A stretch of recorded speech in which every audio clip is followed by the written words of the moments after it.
Capítulo 1. Comportamientos empresariales en el mercado de fusiones y desinversiones. Un análisis a través de la perspectiva de la escuela austriaca. Peter Klein. La dinámica empresarial y las estrategias de expansión, adquisición y desinversión han sido elementos fundamentales en la evolución de los mercados corporativos. Un estudio detallado sobre estas dinámicas es el artículo ¿Cometen los emprendedores errores predecibles? Testimonio de desinversiones corporativas de Peter G. Klein y Sandra K. Klein. Este artículo se centra en la noción de fusiones y desinversiones corporativas, explorando las razones detrás de estas decisiones y cómo se relacionan con la teoría económica.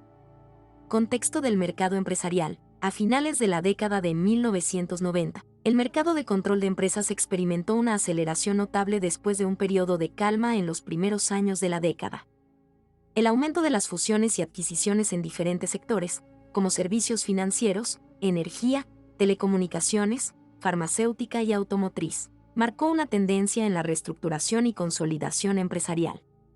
Se destaca cómo las fusiones en el sector bancario, por ejemplo, llevaron a una disminución significativa en el número de bancos en los Estados Unidos. La teoría de la fusión y desinversión es una derivación de la teoría del tamaño y la forma óptima de la empresa. Peter G. Klein argumenta en favor de una modificación de la visión coasiana de las fronteras de la empresa, donde los límites organizacionales están definidos por la necesidad de realizar cálculos económicos con precios generados en mercados externos. Otros autores, como Langlois y Minkler, relacionan esta teoría con las capacidades de la empresa basadas en el conocimiento tácito. En esta perspectiva, las fusiones pueden entenderse como respuestas a discrepancias de valoración, donde la adquisición tiene lugar cuando el valor de los bienes de una empresa es mayor para un tercero interesado que para sus propietarios actuales. Los emprendedores buscan aprender sobre sus propias capacidades a través de la combinación de diversas actividades, incluida la diversificación en nuevas industrias.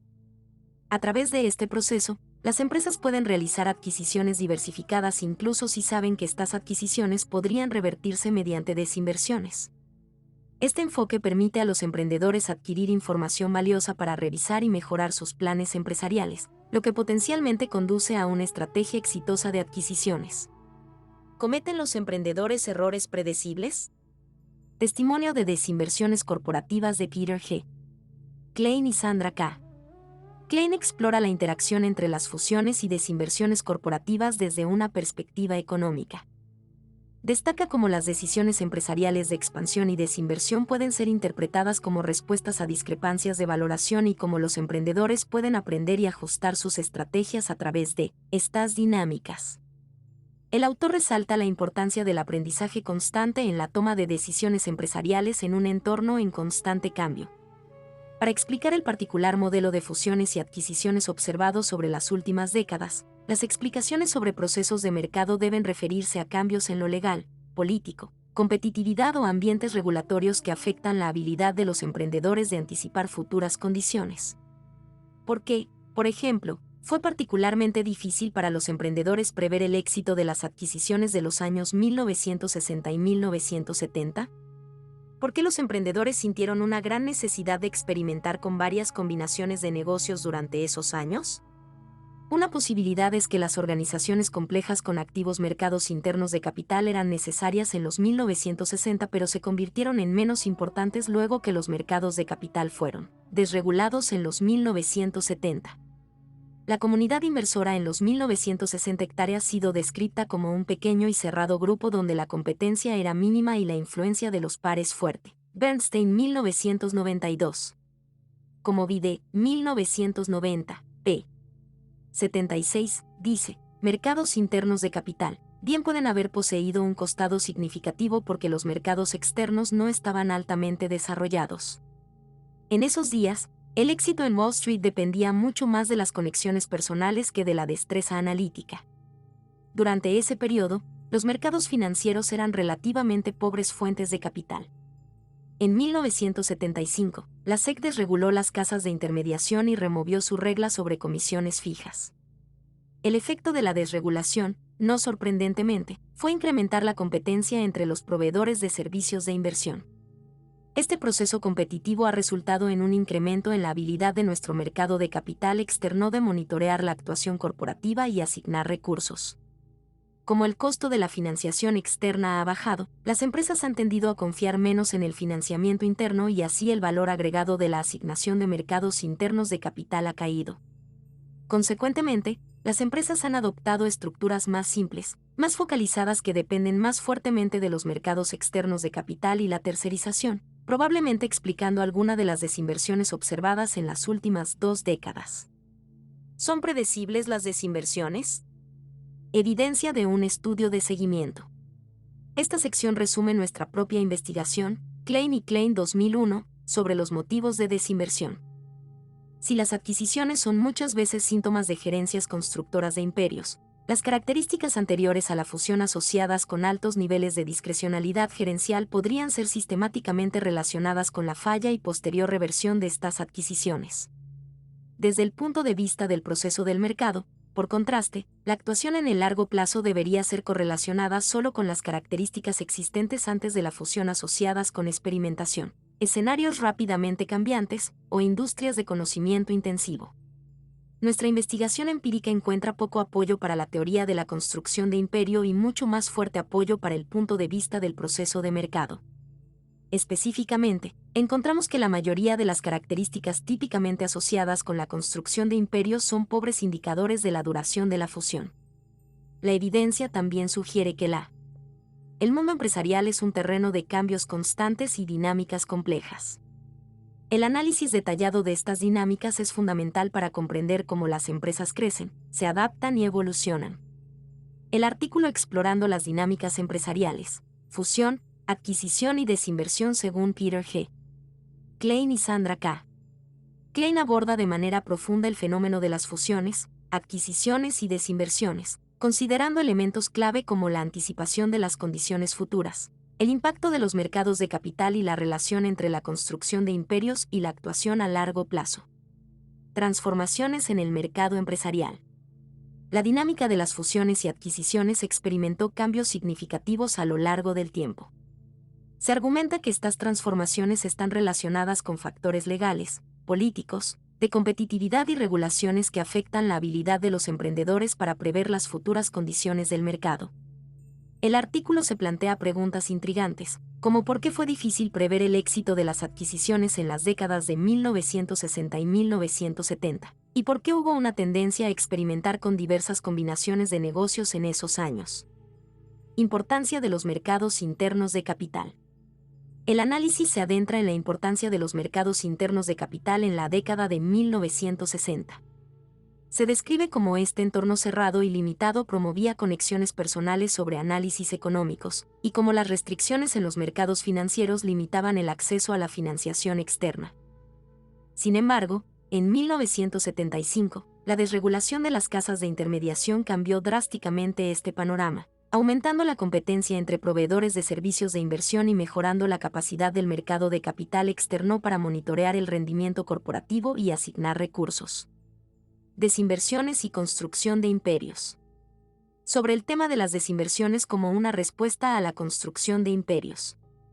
Mientras que las adquisiciones a menudo se ven como señales de gerentes que buscan expandir sus imperios, se plantea la pregunta sobre si las características anteriores a la fusión relacionadas con la discrecionalidad gerencial realmente predicen el éxito o fracaso de estas adquisiciones.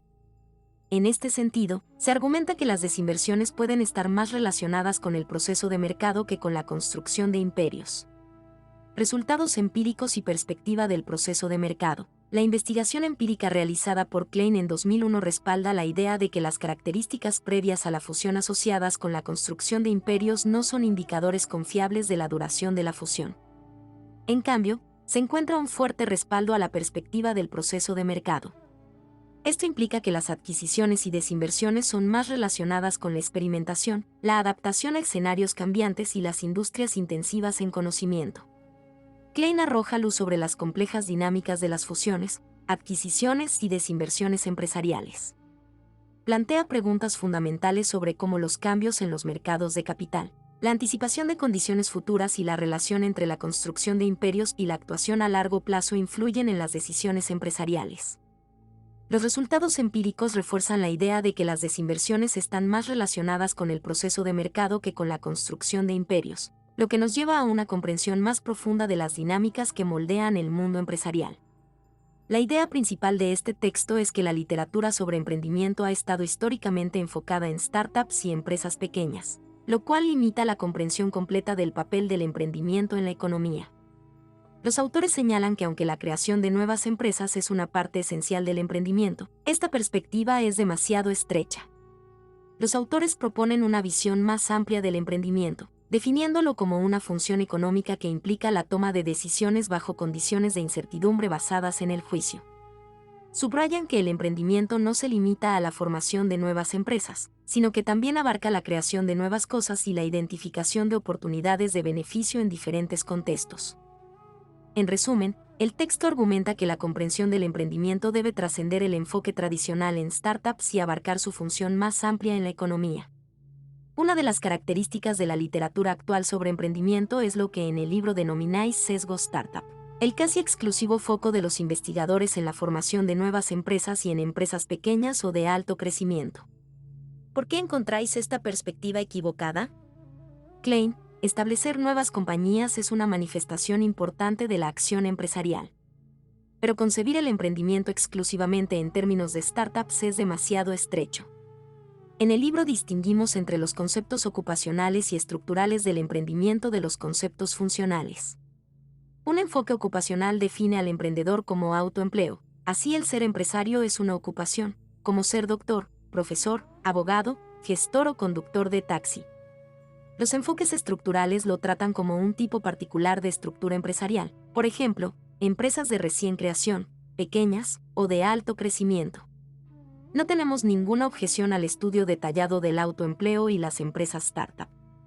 Pero nosotros concebimos el emprendimiento de manera mucho más amplia, como una función económica, en concreto, la toma de decisiones bajo condiciones de incertidumbre basadas en el juicio, entendiendo como la facultad cognitiva que se aplica a aquellas situaciones únicas donde no existe una regla de decisión obvia o clara. La mayoría de las aportaciones clásicas a la teoría del emprendimiento son también funcionales en este sentido.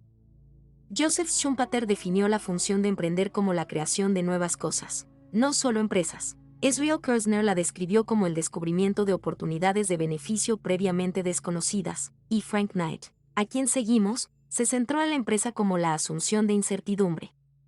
El problema con un énfasis exclusivo en las startups es que una parte importante de la creación, descubrimiento y juicio tiene lugar en compañías maduras, grandes y estables. El emprendimiento se manifiesta de muchas formas y tiene muchos antecedentes y consecuencias importantes, que desatenderemos si solo miramos a las empresas startups. Otro sesgo de la literatura que señaláis es el sesgo del descubrimiento de oportunidades. Buena parte de la investigación en management se ha centrado en cómo las oportunidades de negocio se descubren y explotan, como si las oportunidades existieran objetivamente ahí fuera. Señaláis que esta perspectiva no es particularmente útil y ofrecéis una alternativa. Klein. La mayoría de la literatura práctica se centra en las startups, pero la idea de Kirzner de emprender como descubrimiento ha sido tremendamente influyente en la literatura académica, en particular a través de la influencia de Scott Shane.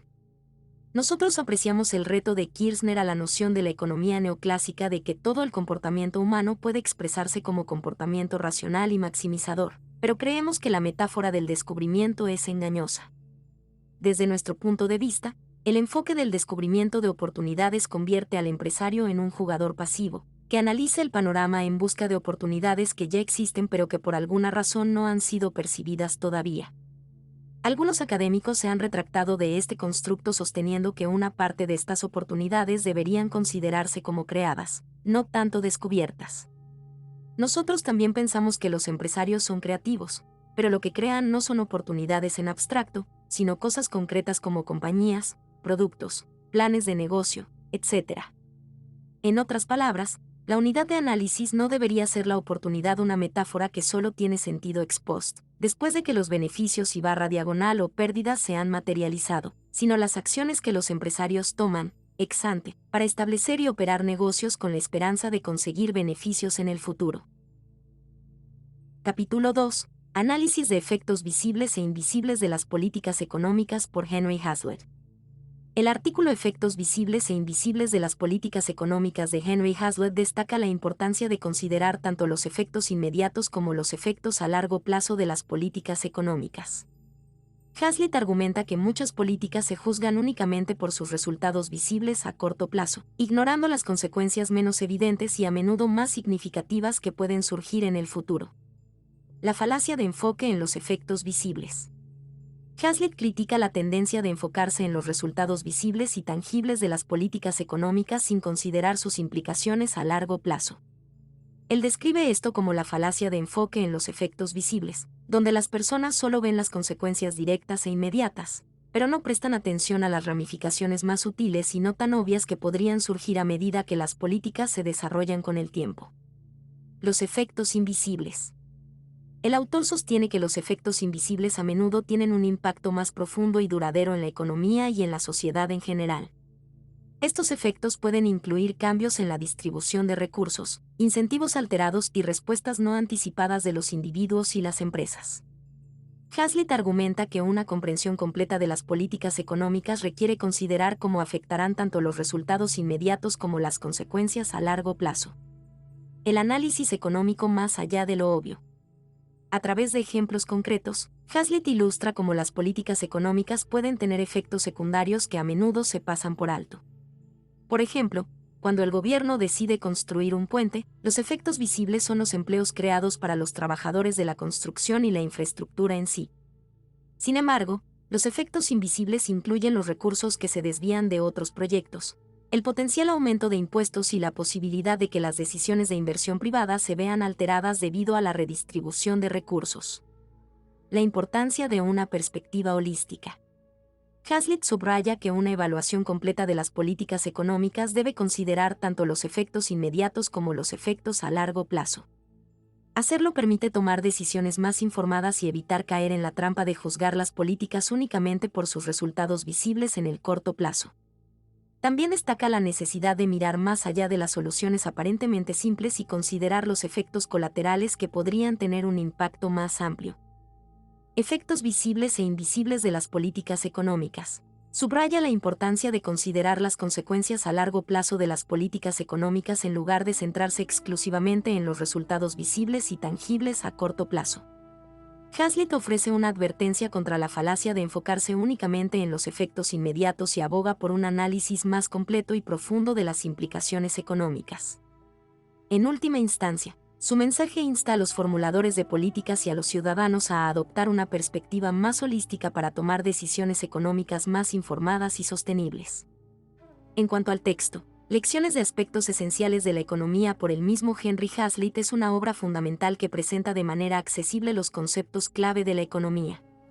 A través de ejemplos claros y un lenguaje sencillo, Hazlitt explora temas económicos fundamentales y desafía las percepciones comunes sobre la economía. Exploración de conceptos económicos. En el libro, Hazlitt aborda una serie de conceptos esenciales en economía, como la ley de la oferta y la demanda, el papel del mercado libre, los efectos de la inflación y la importancia del ahorro y la inversión. A medida que explora estos temas, utiliza ejemplos concretos y situaciones del mundo real para ilustrar cómo funcionan estos principios económicos en la práctica. Crítica a falacias económicas. Una parte destacada del libro es la crítica de Hazlitt a varias falacias económicas comunes. Desmonta argumentos como el paradigma de la ventana rota, que sugiere que la destrucción crea empleos, y el error de creer que el gasto gubernamental puede estimular permanentemente la economía. A través de esta crítica, Hazlitt busca corregir malentendidos comunes y promover un análisis más riguroso de las políticas económicas. Enfoque en la acción y consecuencia. El libro se centra en la relación entre la acción y la consecuencia en el ámbito económico. Hazlitt enfatiza cómo las decisiones individuales y las políticas tienen efectos que pueden ser visibles o invisibles, pero que deben ser considerados en su totalidad. Aboga por un enfoque en los resultados a largo plazo y en la comprensión de los procesos económicos subyacentes. En Lecciones de aspectos esenciales de la economía, Henry Hazlitt presenta una guía accesible y clara para comprender los principios fundamentales de la economía. Mediante ejemplos y argumentos convincentes, desmitifica conceptos y desafía las falacias comunes en el ámbito económico. Su enfoque en la relación entre la acción y la consecuencia promueve un análisis más profundo y un pensamiento crítico en el estudio de la economía.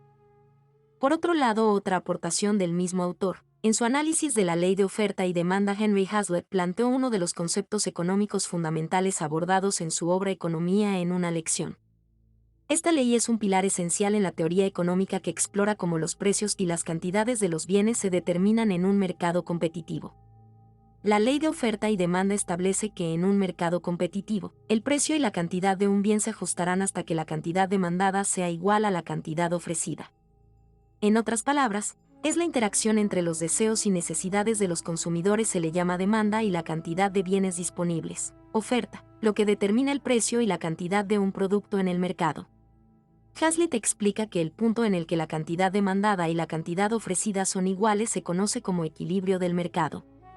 En este punto, no hay excesos ni escaseces de bienes, y el precio se ajusta de manera que se satisfagan tanto las necesidades de los consumidores como las metas de los productores. Impacto en los precios. La ley de oferta y demanda también explica cómo los cambios en la oferta y la demanda afectan los precios. Si la demanda de un producto aumenta mientras la oferta permanece constante, el precio tiende a subir debido a la mayor competencia por los bienes limitados. Por otro lado, si la oferta aumenta mientras la demanda permanece constante, el precio tiende a bajar debido a la mayor disponibilidad de bienes. Relevancia y aplicación. Hazlitt destaca la importancia de comprender la ley de oferta y demanda para analizar cómo las políticas gubernamentales y otras influencias pueden afectar el funcionamiento del mercado. Por ejemplo, si el gobierno impone un precio máximo por debajo del equilibrio, podría generar escasez, ya que la cantidad demandada superaría la cantidad ofrecida. Del mismo modo, intervenciones que distorsionen la oferta o la demanda pueden tener consecuencias imprevistas. La ley de oferta y demanda es un concepto fundamental en la teoría económica que explora cómo los precios y las cantidades de los bienes se determinan en un mercado competitivo. Henry Hazlitt destaca la importancia de entender esta ley para comprender cómo interactúan la demanda y la oferta para determinar los precios y cómo las intervenciones externas pueden tener impactos significativos en el funcionamiento del mercado. En última instancia, la comprensión de esta ley es esencial para analizar cómo se establecen los precios y cómo las economías se adaptan a los cambios en las condiciones del mercado. En el texto Análisis de control de precios y sus efectos, Henry Hazlitt aborda las implicaciones de las intervenciones gubernamentales en la fijación de precios en los mercados. Hazlitt desafía la creencia común de que los controles de precios benefician a los consumidores al mantener los precios bajos, y en su lugar, explora cómo estas políticas tienen consecuencias negativas y desequilibrios económicos. Distorsiones en la ley de oferta y demanda. Hazlitt destaca que los controles de precios manipulan la ley de oferta y demanda al establecer precios artificiales por encima o por debajo del equilibrio de mercado. Si se imponen precios máximos por debajo del equilibrio, puede surgir una escasez de bienes, ya que la demanda supera la oferta. Por otro lado, los precios mínimos pueden resultar en excedentes, donde la oferta excede la demanda. Ineficiencias en la asignación de recursos. El autor argumenta que los controles de precios conducen a la asignación ineficiente de recursos. Los productores pueden reducir la producción debido a la falta de incentivos para ofrecer bienes a precios más bajos, lo que puede resultar en escasez y falta de disponibilidad para los consumidores. Además, estos controles pueden llevar a la aparición de productos de menor calidad, ya que los productores buscan formas de recortar costos ante los precios limitados. Efectos contraproducentes. Hazlitt advierte que, aunque los controles de precios pueden ser políticamente populares, sus efectos negativos son ampliamente reconocidos en la economía. Estos controles distorsionan los mecanismos naturales del mercado y pueden generar consecuencias no deseadas, como la creación de mercados negros, disminución de la inversión y la innovación, y un impacto negativo en la calidad de los bienes y servicios. Control de precios y sus efectos de Henry Hazlitt plantea un argumento en contra de las intervenciones gubernamentales en la fijación de precios. A través de ejemplos y razonamientos sólidos, Hazlitt demuestra cómo estos controles distorsionan la ley de oferta y demanda, generan ineficiencias en la asignación de recursos y resultan en efectos contraproducentes en la economía. En última instancia, el artículo advierte sobre los peligros de implementar políticas de control de precios sin considerar sus implicaciones a largo plazo en el funcionamiento de los mercados. En su trabajo La relación entre productor y consumidor, Henry Hazlitt explora la dinámica fundamental entre los productores y los consumidores en una economía de mercado. El autor resalta la importancia de esta relación y cómo los intercambios voluntarios entre ambas partes son esenciales para el funcionamiento saludable de la economía. La importancia de la relación. Hazlitt argumenta que la relación entre productores y consumidores es el núcleo de cualquier sistema económico. Los productores, en su búsqueda de ganancias, crean bienes y servicios para satisfacer las necesidades y deseos de los consumidores. A su vez, los consumidores eligen qué bienes y servicios adquirir en función de sus preferencias y limitaciones económicas. Interacción beneficiosa. El autor destaca que esta relación es mutuamente beneficiosa. Los productores buscan satisfacer las demandas de los consumidores para generar ingresos, mientras que los consumidores obtienen productos y servicios que mejoran su bienestar. Este intercambio voluntario basado en el interés propio contribuye a la asignación eficiente de recursos y a la creación de valor en la economía. El papel del precio. Hazlitt resalta el papel fundamental del precio en esta relación. Los precios son el mecanismo a través del cual se comunican la oferta y la demanda en el mercado. Cuando la demanda de un producto es alta, el precio tiende a subir, lo que incentiva a los productores a aumentar la producción. Por otro lado, si la demanda es baja, el precio tiende a bajar, lo que lleva a los productores a ajustar la producción. Consecuencias de la intervención gubernamental. El autor advierte sobre los efectos negativos de la intervención gubernamental en esta relación. Los intentos de fijar precios máximos o mínimos, por ejemplo, pueden distorsionar la relación natural entre productores y consumidores. Estas intervenciones pueden llevar a escasez o excedentes de bienes, así como a la ineficiencia en la asignación de recursos. La relación entre productor y consumidor de Henry Hazlitt destaca la importancia de la interacción entre aquellos que producen bienes y servicios y aquellos que los consumen. El autor subraya cómo esta relación es fundamental para el funcionamiento de una economía de mercado y cómo los intercambios voluntarios y basados en el precio benefician tanto a los productores como a los consumidores. Además, advierte sobre los peligros de la intervención gubernamental en esta relación y cómo puede llevar a consecuencias negativas en la economía en general. En Economía en una lección aborda conceptos económicos esenciales y desafía percepciones erróneas comunes en economía. A través de ejemplos y argumentos claros, el autor busca proporcionar una comprensión más profunda de los principios económicos y sus implicaciones en la vida cotidiana. Examinando conceptos erróneos. En la obra, Hazlitt desmonta falacias económicas comunes que a menudo son aceptadas sin cuestionamiento. A través de su enfoque en la lección fundamental, demuestra cómo estas ideas erróneas pueden llevar a políticas y decisiones económicas perjudiciales. Por ejemplo, explora el concepto del paradigma de la ventana rota, que sugiere que la destrucción puede ser beneficiosa para la economía, y lo refuta al resaltar los efectos invisibles y a largo plazo de tal enfoque. La ley de consecuencias invisibles. Hazlitt introduce la ley de consecuencias invisibles como el núcleo de su enfoque. Argumenta que muchas políticas económicas son evaluadas en función de sus efectos visibles a corto plazo, pero estas evaluaciones a menudo pasan por alto las consecuencias más profundas y menos evidentes a largo plazo. Este enfoque en lo que se ve inmediatamente puede llevar a decisiones erróneas y perjudiciales. El rol del gobierno. El autor critica la idea de que el gobierno puede resolver todos los problemas económicos a través de intervenciones. Hazlitt advierte sobre los efectos negativos de políticas como los controles de precios y la inflación, y muestra cómo estas intervenciones pueden tener consecuencias desastrosas a largo plazo. También explora cómo la expansión del gobierno a menudo resulta en distorsiones en la economía y en la asignación ineficiente de recursos. Promoción de un pensamiento crítico. A lo largo de Economía en una lección, Hazlitt fomenta el pensamiento crítico y la comprensión profunda de los conceptos económicos. Proporciona ejemplos concretos y razonamientos lógicos para ilustrar cómo los principios económicos afectan la toma de decisiones en la vida real. Al hacerlo, busca empoderar a los lectores para que evalúen las políticas y las acciones económicas desde una perspectiva más informada y completa.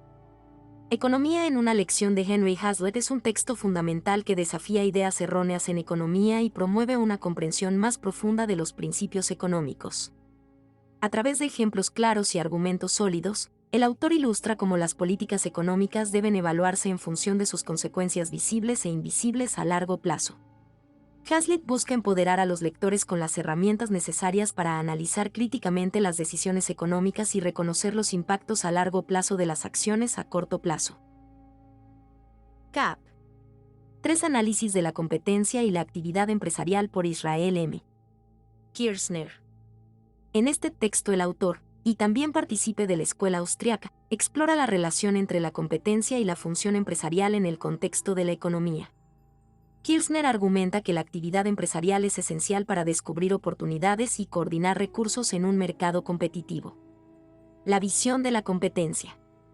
Kirchner desafía la noción tradicional de la competencia como un estado de equilibrio en el que las empresas compiten por los mismos recursos y mercados. En cambio, argumenta que la competencia es un proceso dinámico de descubrimiento y búsqueda de oportunidades. Esta visión se alinea con la teoría austríaca del capital y la economía del conocimiento, donde la información y el descubrimiento son esenciales. La función empresarial.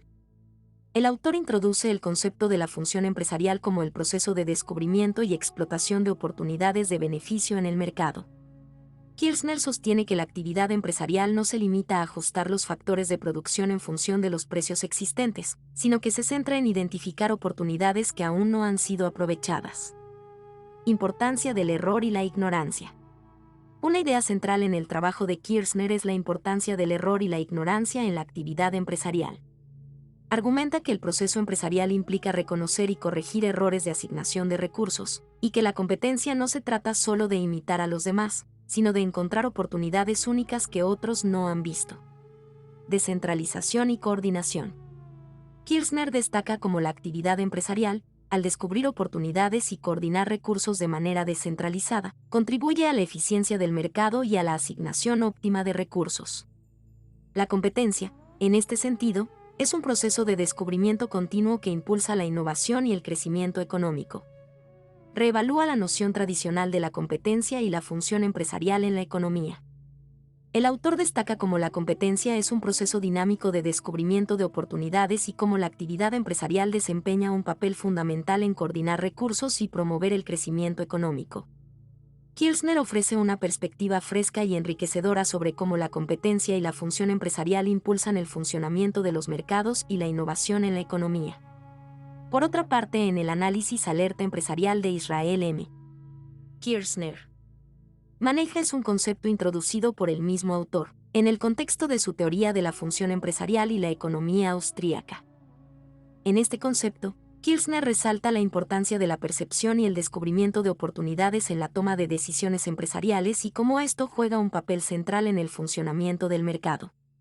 La teoría de alerta empresarial. Kirchner sostiene que los empresarios desempeñan un papel fundamental al estar alerta a las oportunidades de beneficio no explotadas en el mercado. Esto significa que los empresarios no solo responden a las señales de precios existentes, sino que también son capaces de descubrir oportunidades que otros no han visto debido a su percepción aguda y su búsqueda activa de información. Descubrimiento y coordinación. El concepto de alerta empresarial se relaciona con la función de descubrimiento y coordinación de oportunidades no aprovechadas. Los empresarios alertas identifican brechas en el mercado, áreas donde la oferta y la demanda no se encuentran en equilibrio, y actúan para llenar esas brechas. Esto impulsa la coordinación de recursos y contribuye a la eficiencia económica. Importancia de la ignorancia. Kirchner enfatiza que la ignorancia también juega un papel en la teoría de alerta empresarial. Los empresarios no están omniscientes, en cambio, operan en un entorno de incertidumbre y desconocimiento.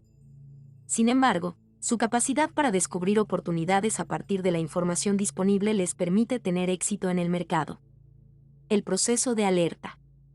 El proceso de alerta implica la capacidad del empresario de ver posibilidades de ganancias donde otros pueden no haber prestado atención. Esta percepción aguda les permite actuar rápidamente para aprovechar estas oportunidades antes de que desaparezcan. Alerta empresarial es un concepto clave en la teoría de Israel M. Kirchner, que destaca la función esencial de los empresarios en la identificación y explotación de oportunidades de beneficio en el mercado. El autor resalta cómo la percepción aguda y la búsqueda activa de información por parte de los empresarios alertas impulsan la coordinación de recursos y la eficiencia económica. La teoría de alerta empresarial ofrece una perspectiva enriquecedora sobre cómo el descubrimiento y la toma de decisiones informadas por parte de los empresarios contribuyen al funcionamiento dinámico de la economía.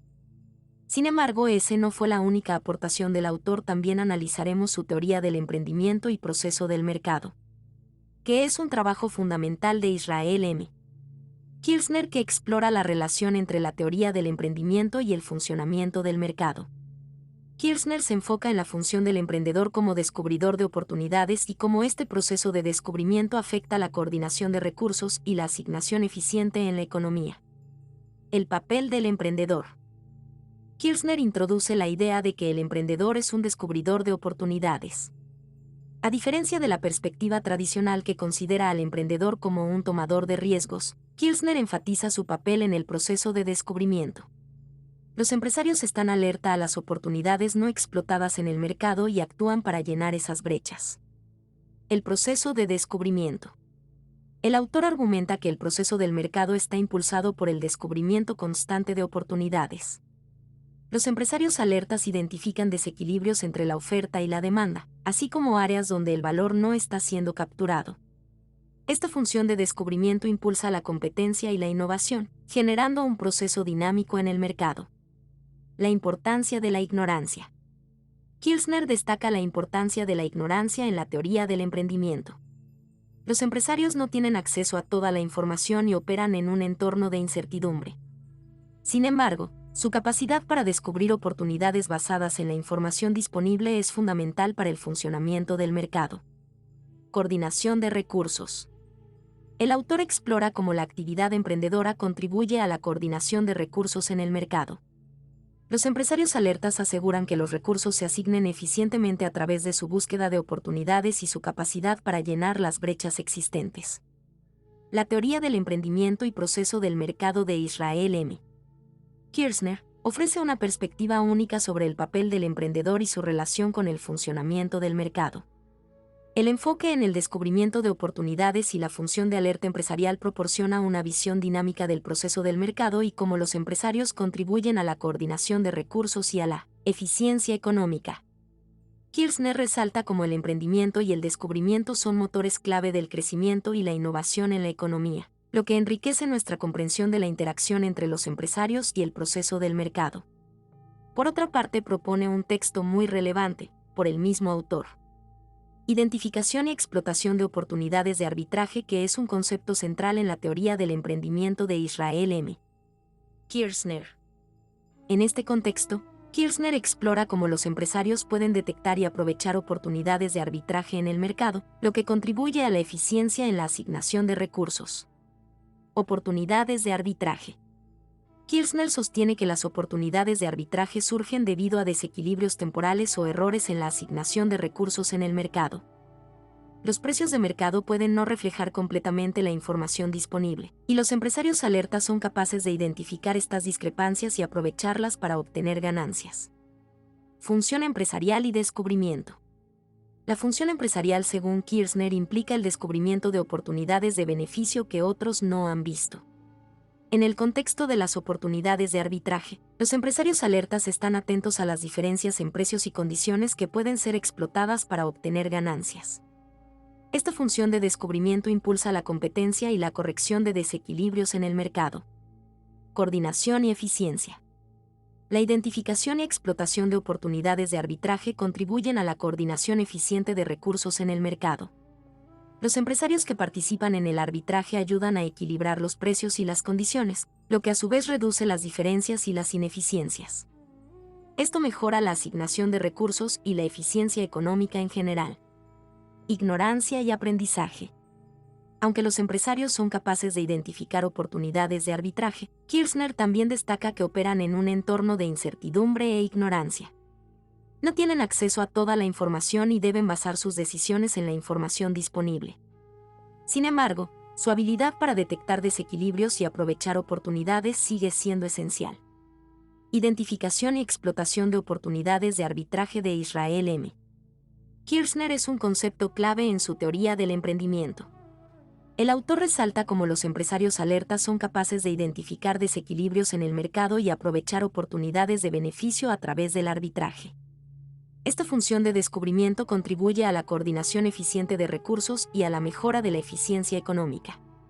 Kirchner enriquece nuestra comprensión de cómo los empresarios juegan un papel fundamental en la corrección de desequilibrios y la promoción de una asignación más eficiente de recursos en el mercado. Capítulo 4. Derechos de propiedad como base fundamental para una sociedad libre y próspera por Murray Newton Rothbard.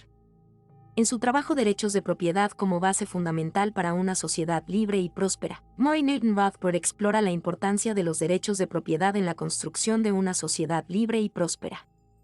Rothbard argumenta que la protección de los derechos de propiedad es esencial para garantizar la libertad individual, la cooperación pacífica y el desarrollo económico. La importancia de los derechos de propiedad. Rothbard sostiene que los derechos de propiedad son fundamentales para establecer un sistema social en el que los individuos puedan vivir y trabajar en armonía. La propiedad privada brinda a las personas la capacidad de controlar sus recursos y decisiones, lo que permite la coordinación voluntaria y evita conflictos en una sociedad diversa. Protección contra la agresión. El autor argumenta que la propiedad privada no es solo una cuestión económica, sino un derecho moral. Los derechos de propiedad protegen a los individuos de la agresión y el saqueo, permitiendo que las personas busquen sus propios intereses de manera pacífica y voluntaria.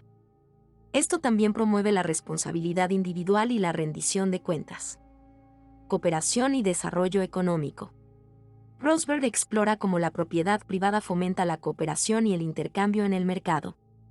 Al tener derechos sobre sus propios recursos, las personas tienen incentivos para invertir, innovar y comerciar de manera eficiente.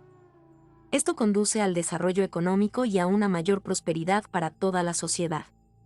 El papel del gobierno. El autor critica la intervención gubernamental en la propiedad privada, argumentando que las regulaciones y la confiscación de la propiedad limitan la libertad individual y socavan la prosperidad económica. Rothbard aboga por un respeto absoluto por los derechos de propiedad y la no agresión como base para un gobierno limitado y una sociedad libre. Derechos de propiedad como base fundamental para una sociedad libre y próspera de Murray Newton Rothbard destaca cómo la protección de los derechos de propiedad es esencial para el funcionamiento de una sociedad pacífica, libre y próspera. El autor enfatiza cómo la propiedad privada no solo garantiza la seguridad individual, sino que también promueve la cooperación, el intercambio y el desarrollo económico. A través de este enfoque, Rothbard resalta la importancia de respetar los derechos de propiedad como un pilar fundamental para la construcción y el mantenimiento de una sociedad libre y próspera. Ahora vale la pena comentar y realizar el análisis del anarcocapitalismo por el mismo autor Murray Newton Rothbard. En su obra Anarcocapitalismo, Murray Newton Rothbard explora y defiende un sistema político y económico basado en la anarquía y el capitalismo. Rothbard argumenta que la abolición del Estado y la promoción de la propiedad privada y el mercado libre pueden llevar a una sociedad más justa y próspera. Anarcocapitalismo, definición y justificación. Rothbard define el anarcocapitalismo como un sistema en el que no existe un monopolio coercitivo de la fuerza, es decir, el Estado. En cambio, todas las interacciones y transacciones son voluntarias y se basan en la propiedad privada y el respeto a los derechos individuales. El autor justifica este enfoque al afirmar que el Estado viola la libertad y ejerce un poder opresivo sobre las personas. La propiedad privada como fundamento. El autor enfatiza que la propiedad privada es el fundamento del anarcocapitalismo. La propiedad privada y los derechos de propiedad son respetados y protegidos en este sistema, lo que permite que los individuos tomen decisiones sobre sus propios recursos y participen en intercambios voluntarios en el mercado. La justicia y la no agresión. Rothbard argumenta que la base del anarcocapitalismo es el principio de la no agresión. En esta perspectiva, solo se permite el uso de la fuerza en defensa propia o en respuesta a una agresión previa. La justicia se basa en la restitución y la compensación por daños en lugar de la imposición de castigos. La competencia y la regulación.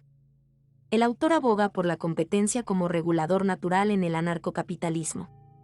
En ausencia del Estado, las empresas y proveedores de servicios compiten libremente para satisfacer las necesidades y deseos de los individuos. Esto, según Rothbard, conduce a la eficiencia y la mejora continua de la calidad. Críticas y perspectivas. Rothbard aborda algunas críticas comunes al anarcocapitalismo, como la posibilidad de monopolios y la preocupación por la seguridad. Argumenta que la competencia y la resolución de disputas son suficientes para prevenir monopolios y mantener la seguridad en ausencia del Estado. Anarcocapitalismo de Murray Newton Rothbard presenta una visión radical de una sociedad basada en la propiedad privada, el mercado libre y la abolición del Estado coercitivo. El autor argumenta que este sistema promovería la justicia, la cooperación voluntaria y la prosperidad económica. Rothbard defiende su postura con una perspectiva en la que los individuos tienen libertad completa para tomar decisiones y participar en intercambios voluntarios sin la intervención del gobierno. A través de su análisis, Rothbard busca desafiar las ideas convencionales sobre la necesidad y la función del Estado en la sociedad. Murray Newton Rothbard es un firme defensor de la filosofía política y económica del anarcocapitalismo, una perspectiva que busca la eliminación del Estado y la promoción de la propiedad privada y el mercado libre como pilares fundamentales de una sociedad justa y próspera. A través de sus obras y escritos, Rothbard presenta argumentos sólidos en favor de esta ideología radical. Abolición del Estado y libertad individual. Rothbard sostiene que el anarcocapitalismo defiende la abolición del Estado coercitivo, ya que considera que este monopolio de la fuerza viola los derechos individuales y limita la libertad de las personas. Desde su punto de vista, la coerción estatal es incompatible con la justicia y la cooperación voluntaria. Propiedad privada y libre mercado. Uno de los cimientos del anarcocapitalismo, según Rothbard, es la propiedad privada. El autor argumenta que la propiedad privada es esencial para empoderar a los individuos y permitirles tomar decisiones sobre sus recursos de manera autónoma. Además, Rothbard destaca la importancia del libre mercado como mecanismo de coordinación eficiente y asignación de recursos. No agresión y justicia restitutiva. Rothbard sostiene que el principio de no agresión es fundamental en el anarcocapitalismo. Según este principio, el uso de la fuerza solo es legítimo en defensa propia o en respuesta a una agresión previa. La justicia en el anarcocapitalismo se basa en la restitución y la compensación por daños, en contraposición a las formas punitivas del sistema estatal. Competencia y prevención de monopolios. El autor defiende la competencia como una herramienta natural para prevenir monopolios y abusos de poder en el anarcocapitalismo. Argumenta que en un sistema libre, las empresas compiten para satisfacer las necesidades de los consumidores, lo que asegura la calidad y la eficiencia. Crítica al intervencionismo estatal. Rothbard critica vehementemente la intervención estatal en la economía y en la vida de las personas. Argumenta que las regulaciones y la interferencia gubernamental distorsionan el mercado y limitan la libertad individual. Desde su perspectiva, el anarcocapitalismo promovería una mayor responsabilidad y elección individual. Murray Newton Rothbard defiende apasionadamente la filosofía política y económica del anarcocapitalismo. A través de sus escritos, presenta una visión en la que la abolición del Estado y la promoción de la propiedad privada y el mercado libre conducen a una sociedad más justa, cooperativa y próspera. Sus argumentos buscan desafiar las nociones convencionales sobre el papel del gobierno y la coerción, alentando una reflexión profunda sobre la libertad individual y la relación entre individuos y la sociedad. Por otra parte, si analizamos su visión de la incompatibilidad entre el Estado y los derechos individuales, según Murray Newton sostiene firmemente la idea de que existe una incompatibilidad fundamental entre el Estado y los derechos individuales de las personas. En su perspectiva, el Estado, al ser una entidad coercitiva con poder de monopolio sobre la fuerza, inevitablemente viola y socava los derechos fundamentales de los individuos. Coerción y violación de derechos. Rothbard argumenta que el Estado se basa en la coerción, que es la imposición de decisiones y reglas sobre los individuos sin su consentimiento voluntario. Esta coerción es contraria a los derechos individuales, ya que no respeta la autonomía y la libertad de elección de las personas. En su visión, el Estado utiliza su monopolio de la fuerza para obligar a las personas a obedecer sus mandatos, lo que resulta en la violación de sus derechos fundamentales. Monopolio y abuso de poder. El autor señala que el Estado posee un monopolio sobre el uso legítimo de la fuerza en una determinada área geográfica. Esto le otorga un poder inmenso, que puede ser utilizado de manera abusiva para perseguir intereses particulares o imponer políticas que no necesariamente reflejan los deseos y las necesidades de la población. En este contexto, Rothbard argumenta que el Estado se convierte en una amenaza para los derechos individuales al tener el poder de imponer su voluntad sin consecuencias significativas. Limitación de la libertad y autonomía. Rosberg considera que el Estado limita la libertad individual al imponer regulaciones, restricciones y obligaciones que afectan la autonomía de las personas. La intervención estatal en la economía, por ejemplo, puede distorsionar el libre intercambio y limitar la capacidad de las personas para tomar decisiones económicas de manera voluntaria. Esta limitación de la libertad se convierte en una contradicción con los derechos individuales. Para Murray Newton Rothbard, la incompatibilidad entre el Estado y los derechos individuales es una cuestión central en su filosofía política y económica. En su análisis, el Estado, al ser una institución coercitiva con el poder de monopolio sobre la fuerza, viola y socava los derechos fundamentales de las personas al imponer su voluntad y limitar su libertad. Esta perspectiva busca provocar una reflexión profunda sobre el papel del gobierno y su relación con los derechos y la autonomía de los individuos en una sociedad libre y justa. Y no menos importante, en la obra Por una nueva libertad por Murray, plantea una visión audaz y radical sobre la libertad individual y la función del Estado en la sociedad. A través de una crítica feroz al gobierno y una defensa apasionada de los derechos individuales, Rosberg busca cuestionar las estructuras convencionales y promover un enfoque basado en la propiedad privada y la cooperación voluntaria. La falla del Estado y la defensa de la propiedad privada. Rosberg comienza su obra cuestionando la legitimidad del Estado y su capacidad para proteger los derechos de las personas. Argumenta que el Estado, al ser una entidad coercitiva, inevitablemente viola los derechos individuales en lugar de protegerlos. Propone una sociedad basada en la propiedad privada y la cooperación voluntaria como alternativa al monopolio del poder estatal. Anarcocapitalismo y libertad individual. El autor defiende el anarcocapitalismo como una filosofía que busca la eliminación completa del Estado y la promoción de una sociedad libre y justa. Rosberg argumenta que esta perspectiva permitiría que las personas tomen decisiones autónomas y participen en intercambios voluntarios en un mercado libre. Además, sugiere que la competencia en la ausencia del Estado regularía naturalmente las relaciones sociales y económicas. Crítica a la intervención del Estado. Rosberg critica enérgicamente la intervención del Estado en la economía y la vida de las personas. Sostiene que las regulaciones, los subsidios y los impuestos distorsionan el mercado y limitan la libertad individual. Argumenta que, en ausencia del gobierno, las personas podrían tomar decisiones informadas y ser responsables de sus propias acciones. Educación y bienestar social. El autor también aborda la educación y el bienestar social, sosteniendo que estos aspectos deberían ser manejados por el mercado y la sociedad civil en lugar del Estado. Propone que las personas sean libres de elegir la educación que consideren mejor y que la caridad voluntaria sea más efectiva para abordar las necesidades de las personas necesitadas.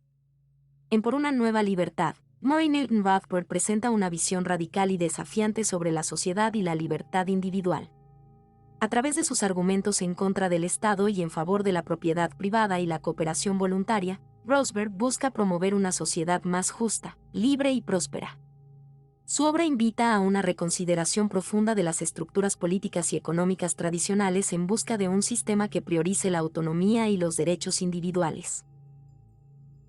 Capítulo 5. Análisis del conocimiento disperso y la información económica por Friedrich Hayek. En su obra El conocimiento disperso y la información económica, Friedrich Hayek explora el concepto de conocimiento disperso en la sociedad y su importancia en el funcionamiento eficiente de la economía. Hayek argumenta que el conocimiento no está centralizado en ninguna mente o entidad, sino que se encuentra disperso en la sociedad, lo que tiene implicaciones significativas para la planificación económica y la toma de decisiones. Conocimiento descentralizado. Hayek sostiene que el conocimiento necesario para tomar decisiones económicas eficientes no está concentrado en ninguna autoridad central o entidad planificadora. Más bien, está disperso entre individuos y empresas que tienen información específica sobre circunstancias, necesidades y oportunidades locales. Este conocimiento descentralizado es difícil de transmitir y comunicar eficazmente a una entidad central. El problema del conocimiento en la planificación. El autor argumenta que la planificación económica centralizada es inherentemente defectuosa debido a la imposibilidad de recopilar y comprender todo el conocimiento disperso en la sociedad. Las autoridades planificadoras no pueden tener acceso a la información completa y actualizada que los individuos tienen en su contexto local. Como resultado, cualquier intento de planificar de manera centralizada se basa en una información incompleta y desactualizada, lo que puede llevar a decisiones ineficientes y erróneas. El papel del mercado y los precios. Hayek defiende el papel del mercado y los precios como mecanismos para transmitir el conocimiento disperso en la sociedad. Los precios son señales que reflejan la oferta y la demanda en diferentes lugares y momentos. Las personas toman decisiones basadas en estos precios, lo que permite una asignación eficiente de recursos y la adaptación continua a cambios en las condiciones.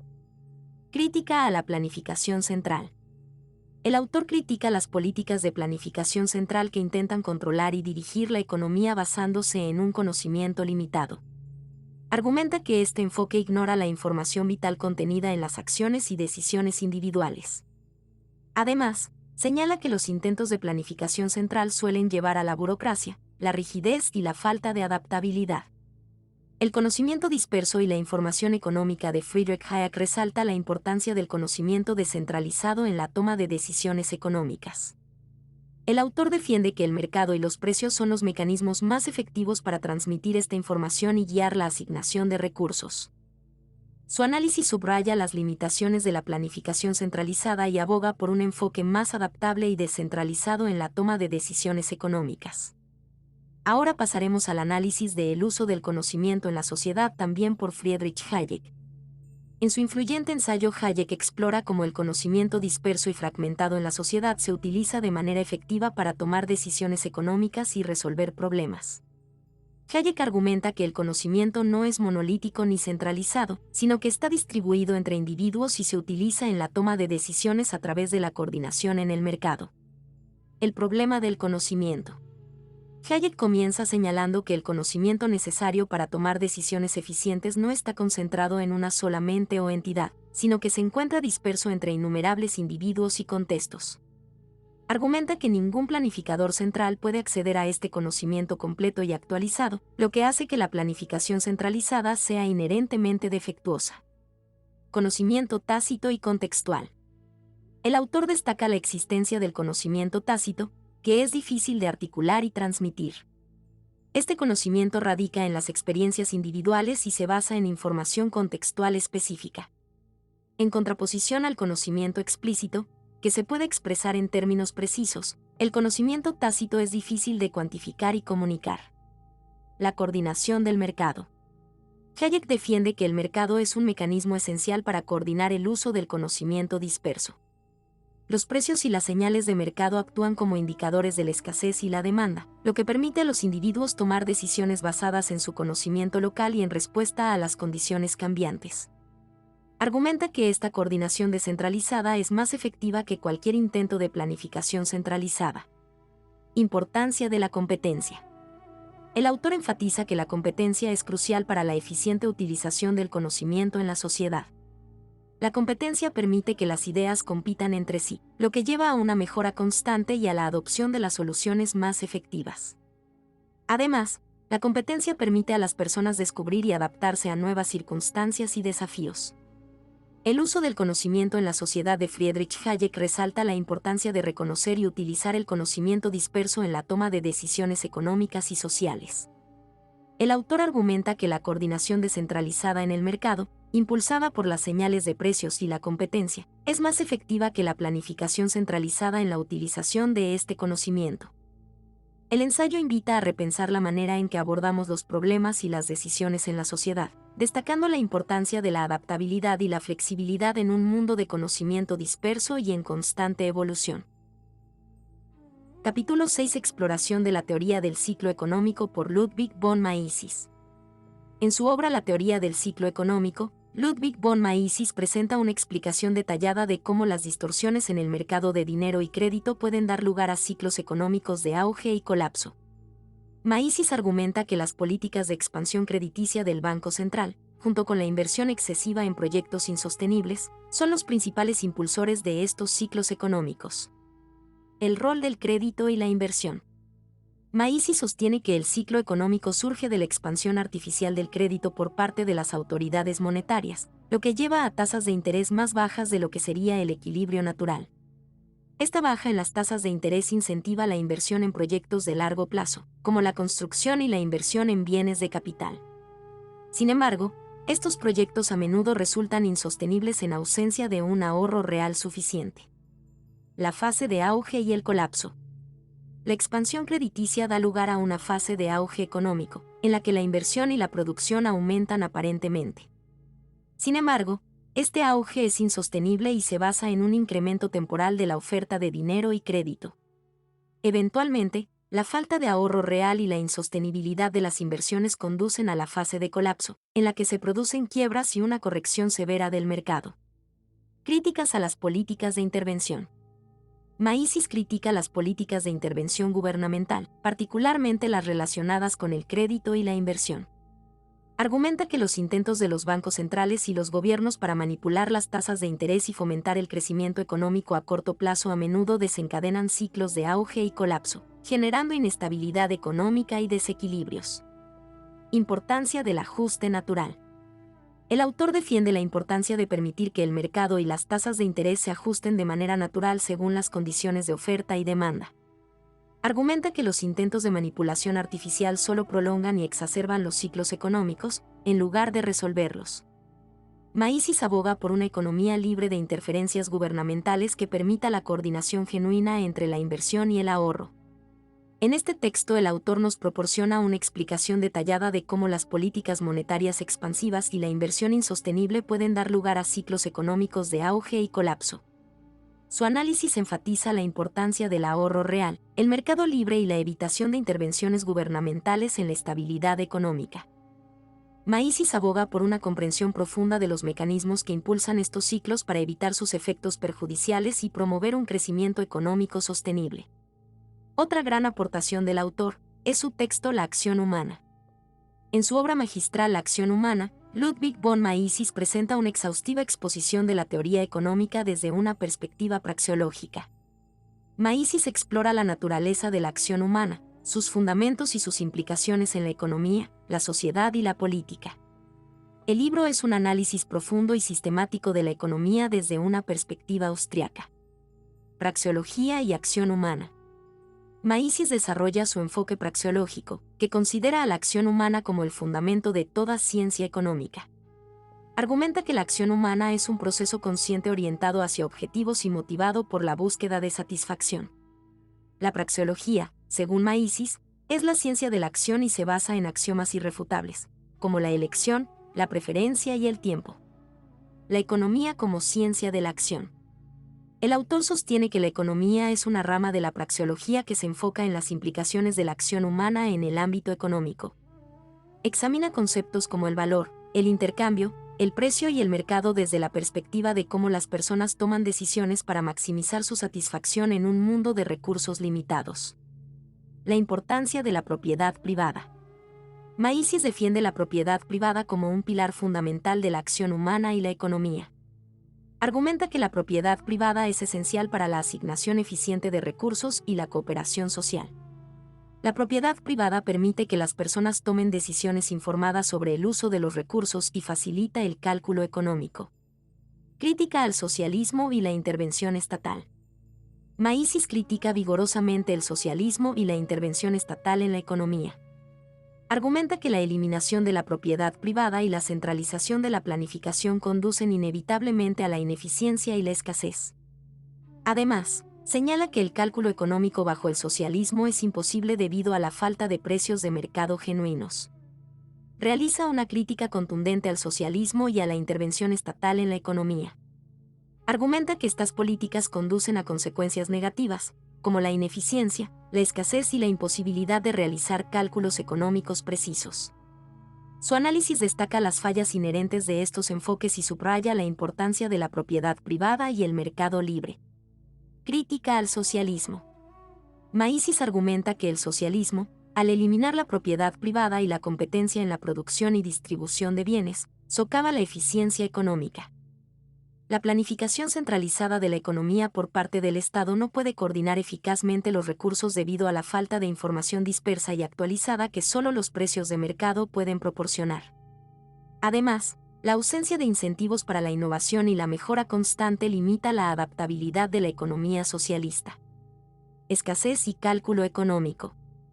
El autor resalta que el socialismo conduce a la escasez y la mala asignación de recursos debido a la ausencia de precios de mercado.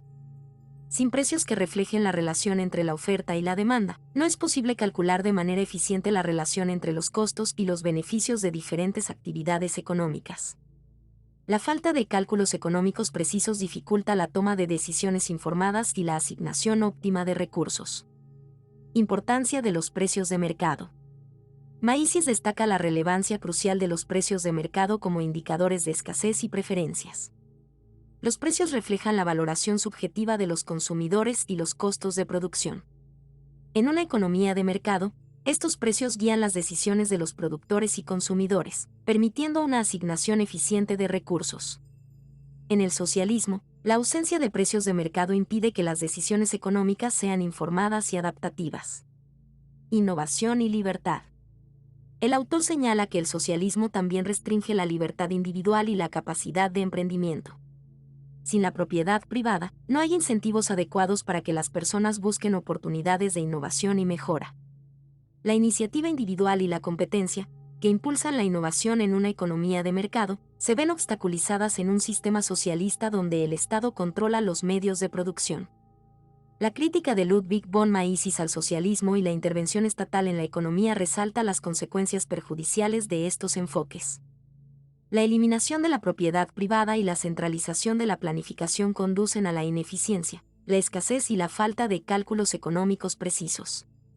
Su análisis subraya la importancia de los precios de mercado, la competencia y la propiedad privada como elementos fundamentales para una economía eficiente y adaptable. Mises aboga por una economía basada en la libertad individual y la cooperación voluntaria como base para la prosperidad y el bienestar. La acción humana de Ludwig von Mises es una obra monumental que explora en profundidad la praxeología y su aplicación en la economía. A través de su enfoque en la acción humana como el motor de la actividad económica y social, Mises proporciona una base sólida para comprender los fundamentos económicos y los desafíos que enfrenta la sociedad en la toma de decisiones.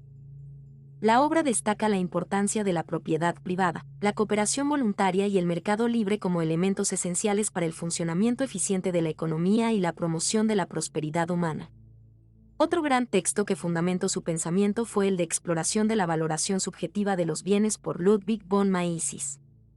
Mises argumenta que el valor de los bienes no es inherente a ellos mismos, sino que depende de las preferencias y valoraciones individuales de las personas.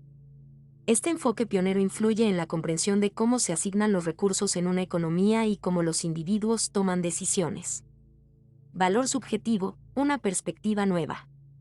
Mises desafía la idea tradicional de que el valor es inherente a los bienes y que se puede medir objetivamente. En cambio, propone que el valor es subjetivo y se basa en la valoración única que cada individuo asigna a un bien en función de sus necesidades, deseos y circunstancias. El valor de un bien se deriva de su capacidad para satisfacer los objetivos personales de una persona. Utilidad marginal y escasez. Mises introduce el concepto de utilidad marginal para explicar cómo las personas asignan sus recursos escasos. La utilidad marginal es el valor que una persona otorga a la última unidad consumida de un bien.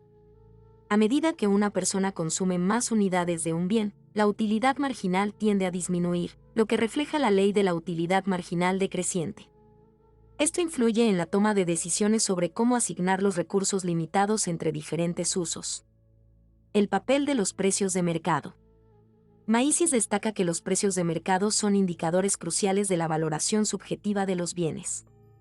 Los precios reflejan las preferencias y valoraciones individuales de los consumidores y productores. Cuando los precios aumentan, indica que la demanda supera la oferta y que los consumidores valoran más ese bien en particular en comparación con otros. Los precios también guían las decisiones de producción y asignación de recursos. Implicaciones para la economía.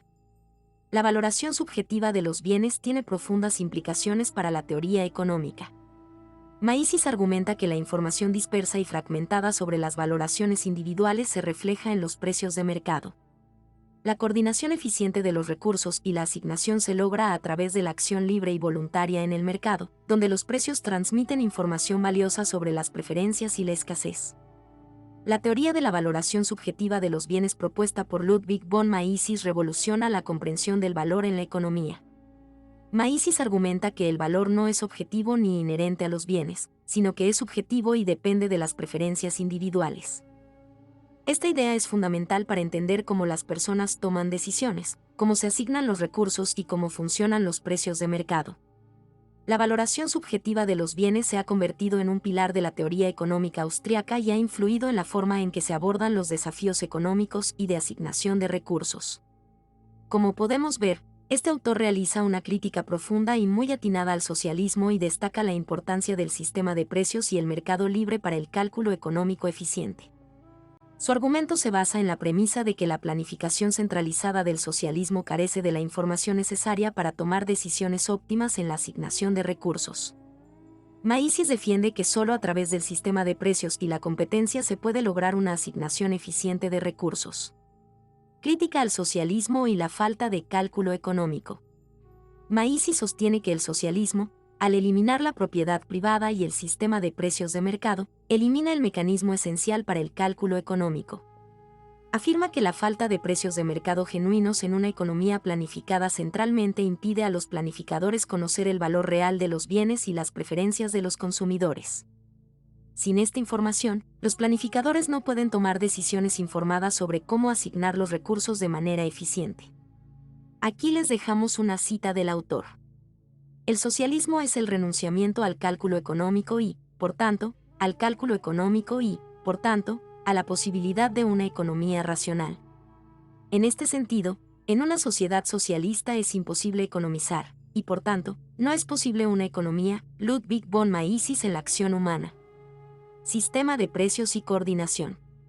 Mises argumenta que el sistema de precios en un mercado libre refleja la valoración subjetiva de los individuos y la disponibilidad relativa de los recursos. Los precios fluctúan en función de la oferta y la demanda, lo que permite a los productores y consumidores tomar decisiones basadas en información actualizada sobre la escasez y la preferencia. Este mecanismo de precios facilita la coordinación de actividades económicas dispersas y la asignación eficiente de recursos. Otra cita literal del autor sería la siguiente. Los precios del mercado reflejan en forma directa las valoraciones subjetivas de todos los participantes del mercado.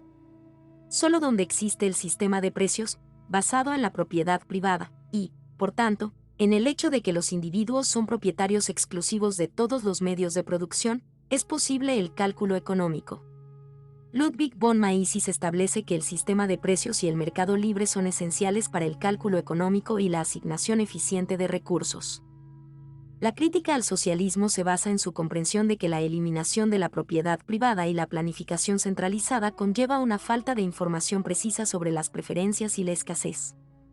Los precios de mercado, como indicadores de valor subjetivo y disponibilidad de recursos, permiten la coordinación de actividades económicas y la toma de decisiones informadas. La defensa de Mises de la libre competencia y la propiedad privada como base del cálculo económico sigue siendo un pilar fundamental en la discusión sobre la eficiencia económica y el funcionamiento de los sistemas económicos. Capítulo 7. Exploración de trabajo en la teoría del capital por Eugen von Bauer. La obra Trabajo en la teoría del capital de Eugen von Bauer, parte de su influyente tratado Capital e Interés, es un análisis profundo sobre la relación entre el trabajo y el capital en la economía.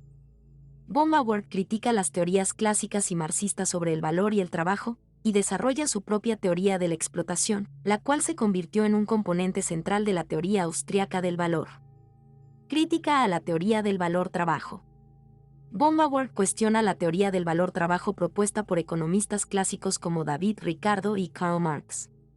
Argumenta que el valor de un bien no se deriva únicamente del tiempo de trabajo necesario para producirlo, como afirmaban estas teorías. En cambio, sostiene que el valor de un bien está determinado por su utilidad subjetiva para los consumidores y su relación con la oferta y la demanda en el mercado. Teoría del valor subjetivo. Von Bauer se adentra en la teoría del valor subjetivo, que se convirtió en un pilar fundamental de la teoría austriaca. Afirma que el valor de un bien no proviene de la cantidad de trabajo que contiene, sino de la valoración subjetiva que los individuos asignan a ese bien en función de sus necesidades y preferencias personales. Esta perspectiva cambia radicalmente la forma en que se comprende el valor económico. Explicación de la explotación. Uno de los conceptos centrales que von Bauer desarrolla es su teoría de la explotación. en contraposición a la teoría marxista que veía la explotación como una cuestión de plusvalía extraída del trabajo. Baumgartner sostiene que la explotación es el resultado de la preferencia temporal y la interacción entre el consumo presente y futuro. Argumenta que las personas valoran más el consumo presente y están dispuestas a renunciar a la satisfacción futura, lo que crea el interés y la inversión de capital. Relación entre trabajo y capital. Baumgartner explora cómo el trabajo y el capital están interrelacionados en la producción. Argumenta que el trabajo y el capital son complementarios y que ambos son necesarios para crear bienes y servicios. La inversión de capital mejora la productividad del trabajo y permite la creación de bienes más elaborados y valiosos. Esta perspectiva desafía la idea de que el trabajo es la única fuente de valor en la producción. Trabajo en la teoría del capital de Eugene von Baumgartner, que es un trabajo influyente que critica las teorías clásicas y marxistas sobre el valor y el trabajo. Baumgartner desarrolla su teoría del valor subjetivo y explora la relación entre el trabajo y el capital en la producción económica. Su enfoque sobre la explotación, basada en la preferencia temporal y la inversión de capital, ofrece una perspectiva única sobre la generación de valor en la economía. La obra de Baumgartner sigue siendo relevante en el desarrollo de la teoría austríaca del valor y la comprensión de la economía en su conjunto. Además de este trabajo nos compartió otro estudio, es el de bienes intermediarios y el proceso de producción por Eugene von Baumgartner. El texto Bienes intermediarios y el proceso de producción de Eugene von Baumgartner forma parte de su obra Capital e Interés. En este trabajo, Baumgartner analiza en profundidad la importancia de los bienes intermedios en el proceso de producción y cómo influyen en la estructura temporal de la producción y el cálculo económico. Función de los bienes intermedios. Baumgartner sostiene que los bienes intermedios, también conocidos como bienes de producción, son esenciales en el proceso de producción económica. Estos bienes no son consumidos directamente, sino que se utilizan para producir otros bienes. Baumgartner explica que los bienes intermedios son necesarios para llevar a cabo el proceso de transformación de los factores de producción en bienes finales. Estructura temporal de la producción. Uno de los conceptos clave que Baumgartner desarrolla es la estructura temporal de la producción. Argumenta que los bienes intermedios tienen un papel crucial en la creación de bienes de consumo. La producción de bienes finales implica un proceso que lleva tiempo, ya que los bienes intermedios deben pasar por diferentes etapas de producción. Esta estructura temporal afecta la toma de decisiones sobre la asignación de recursos y la inversión de capital. Importancia del cálculo económico. Baumgartner destaca cómo los bienes intermedios desempeñan un papel en el cálculo económico. Los empresarios deben tomar decisiones sobre cómo asignar recursos para producir bienes intermedios y cómo coordinar las diferentes etapas de producción. La presencia de bienes intermedios influye en la formación de precios y en la evaluación de los costos y beneficios de la producción. Relación con el interés y la preferencia temporal. Baumgartner vincula la función de los bienes intermedios con su teoría del interés y la preferencia temporal. Argumenta que la preferencia temporal, es decir, la valoración subjetiva del consumo presente frente al consumo futuro, influye en la inversión en bienes intermedios. Los individuos deben renunciar al consumo presente para invertir en bienes intermedios y, a través de estos, producir bienes finales. Bienes intermediarios y el proceso de producción de Eugene von Baumgartner proporciona una visión profunda de cómo los bienes intermedios desempeñan un papel crucial en la producción económica. Baumgartner resalta cómo la estructura temporal de la producción y la asignación eficiente de recursos están influenciadas por la presencia y la utilización de bienes intermedios. Su análisis destaca la complejidad de la producción económica y la importancia de considerar las etapas intermedias en el proceso de creación de bienes y servicios. Capítulo 8. Análisis de principios de economía por Carl Menger. Principios de economía de Carl Menger es una obra fundamental en la historia de la economía y uno de los pilares fundacionales de la Escuela Austríaca de Economía. En este libro, Menger desarrolla sus ideas sobre el origen del valor, el concepto de utilidad marginal y la teoría subjetiva del valor, sentando las bases para una nueva forma de pensar sobre la economía. Teoría subjetiva del valor. Uno de los conceptos centrales que Menger introduce es la teoría subjetiva del valor. Mientras que las teorías anteriores se centraban en el valor objetivo derivado de la cantidad de trabajo o costos involucrados en la producción, Menger argumenta que el valor se origina en la mente de los individuos y se basa en su utilidad subjetiva. La teoría subjetiva del valor revolucionó la forma en que se entendía el valor económico y puso el enfoque en las preferencias individuales y la satisfacción de necesidades. Origen del valor. Menger explora cómo se origina el valor de los bienes. Argumenta que el valor proviene de la relación entre los bienes y las necesidades humanas. Los bienes adquieren valor cuando son capaces de satisfacer una necesidad. A medida que aumenta la cantidad disponible de un bien, su utilidad marginal disminuye. Este concepto de utilidad marginal se convierte en un pilar de la teoría económica, explicando cómo las personas toman decisiones en función de sus preferencias y escasez. Crítica a la teoría del valor-trabajo. Menger critica vigorosamente la teoría del valor-trabajo, que prevalecía en su época. Argumenta que la cantidad de trabajo involucrada en la producción no determina el valor de un bien. En cambio, es la utilidad subjetiva percibida por los individuos lo que establece su valor en el mercado. Esta crítica cambió fundamentalmente la forma en que se comprendía el valor económico y llevó a la adopción generalizada de la teoría subjetiva del valor. Importancia de las preferencias individuales. Menger enfatiza la importancia de las preferencias individuales en la determinación del valor y la asignación de recursos. Sostiene que las personas toman decisiones racionales basadas en sus propias valoraciones subjetivas y que estas decisiones se reflejan en el mercado a través de los precios. La interacción de estas preferencias individuales en el mercado crea un sistema de coordinación que permite una asignación eficiente de recursos. Principios de economía de Carl Menger es una obra fundamental que revolucionó la teoría económica al introducir la teoría subjetiva del valor y criticar la teoría del valor-trabajo. Menger cambió la forma en que se entendía el valor y puso el enfoque en las preferencias individuales, la utilidad marginal y la interacción en el mercado.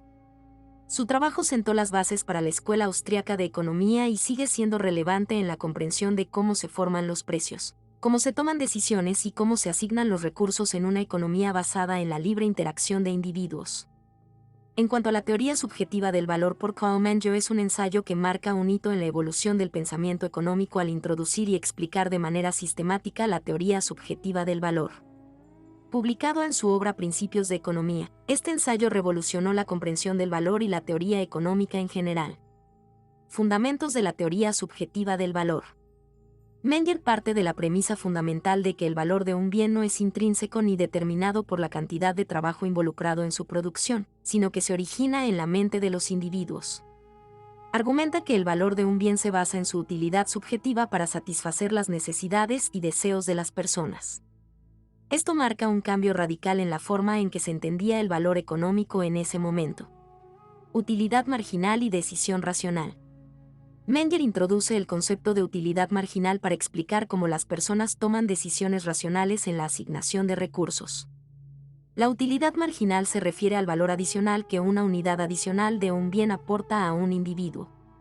A medida que se poseen más unidades de un bien, su utilidad marginal disminuye. Las personas buscan maximizar su utilidad total al equilibrar sus decisiones de consumo en función de esta utilidad marginal. Crítica a la teoría del valor-trabajo. Menger critica vigorosamente la teoría del valor-trabajo que prevalecía en su época. Argumenta que la teoría del valor-trabajo es insuficiente para explicar cómo se forman los precios y cómo los individuos toman decisiones en el mercado. En contraposición, sostiene que es la valoración subjetiva de los individuos la que establece el valor de un bien y que los precios son el resultado de las interacciones de estas valoraciones en el mercado. Implicaciones para la economía. La teoría subjetiva del valor de Menger tiene profundas implicaciones para la teoría económica en su conjunto. Destaca la importancia de las preferencias individuales y la utilidad subjetiva en la toma de decisiones económicas. Además, cambia la forma en que se comprende la formación de precios y la asignación de recursos. Esta teoría fue un pilar fundamental en el desarrollo de la Escuela Austriaca de Economía y ha influido en muchas corrientes de pensamiento económico moderno. La teoría subjetiva del valor de Carl Menger es un ensayo que revolucionó la teoría económica al introducir la teoría subjetiva del valor. Menger cambió fundamentalmente la forma en que se comprendía el valor económico al enfocarse en las preferencias individuales y la utilidad subjetiva. Su trabajo sentó las bases para una nueva forma de pensar sobre la economía, centrada en la valoración subjetiva de los individuos y la interacción en el mercado. Karl Menger revolucionó la forma tradicional de ver el valor económico al introducir la teoría subjetiva del valor en contraposición a la teoría objetiva del valor que prevalecía en su época. Esta revolución se debe a su enfoque en la valoración subjetiva de los individuos y a su comprensión profunda de cómo se forman los precios y cómo se toman decisiones económicas. En la teoría económica tradicional, el valor de un bien se atribuía a características intrínsecas como la cantidad de trabajo invertido en su producción o su costo de producción. Sin embargo, Menger argumentó que esta perspectiva era insuficiente y no explicaba adecuadamente cómo los precios se formaban en el mercado ni cómo los individuos tomaban decisiones de consumo. Menger propuso que el valor de un bien no reside en el objeto en sí mismo, sino en la percepción subjetiva de las personas que lo consumen o poseen. Esta valoración subjetiva se basa en las necesidades, deseos y preferencias individuales. Cada individuo valora un bien en función de cómo cree que satisfará sus necesidades y deseos personales en un momento dado. Al poner el énfasis en la valoración subjetiva, Menger cambió fundamentalmente la forma en que se entendía el valor económico. Esta perspectiva permitió comprender por qué los precios pueden variar entre individuos y situaciones, ya que cada persona puede atribuir diferentes niveles de valor a un mismo bien en diferentes contextos. Además, la teoría subjetiva del valor de Menger proporcionó una base sólida para explicar cómo se forman los precios en el mercado. Los precios son el resultado de la interacción de las valoraciones subjetivas de los compradores y vendedores. A medida que los individuos intercambian bienes y servicios, los precios se ajustan hasta que se alcanza un equilibrio entre la oferta y la demanda. En resumen, Karl Menger revolucionó la forma tradicional de ver el valor económico al introducir la teoría subjetiva del valor. Su enfoque en la valoración subjetiva de los individuos y en cómo se forman los precios en el mercado cambió la manera en que se comprenden las decisiones económicas, la formación de precios y la asignación de recursos. Su contribución fue fundamental para el desarrollo de la Escuela Austriaca de Economía y ha tenido un impacto duradero en la teoría económica moderna. Karl Menger sostenía que el precio de un bien o servicio está determinado por la utilidad, necesidad o preferencia personal de los individuos. Esta idea está en el corazón de su teoría subjetiva del valor y contrasta con las teorías previas que atribuían el valor a características objetivas del bien, como su costo de producción. Menger argumentaba que cada individuo tiene necesidades y deseos únicos, y valora los bienes en función de cómo cree que satisfarán esas necesidades y deseos. En otras palabras, el valor que una persona atribuye a un bien se basa en su percepción subjetiva de cuánto le beneficia tener o consumir ese bien en particular. Esta concepción subjetiva del valor lleva a la conclusión de que el valor de un bien puede variar de persona a persona y de situación a situación. Por ejemplo, el agua puede tener un valor muy alto para alguien que está sediento en un desierto, pero un valor mucho menor para alguien que tiene acceso abundante a agua potable. El precio, según Menger, surge de la interacción de las valoraciones subjetivas de los individuos en el mercado. Cuando un bien escaso es demandado por múltiples individuos, aquellos dispuestos a pagar más debido a su mayor utilidad personal tendrán una mayor influencia en la formación del precio. Esto crea una relación entre la oferta y la demanda que determina el precio al que se intercambiará ese bien en el mercado. Karl Menger afirmaba que el precio de un bien es determinado por la utilidad, necesidad o preferencia personal de los individuos. Su teoría subjetiva del valor cambió la forma en que se entendía el valor económico, al enfocarse en la valoración subjetiva de las personas y en cómo estas valoraciones se traducen en precios en el mercado. Esta visión individualista y subjetiva del valor tuvo un impacto significativo en la teoría económica y contribuyó al desarrollo de la Escuela Austriaca de Economía.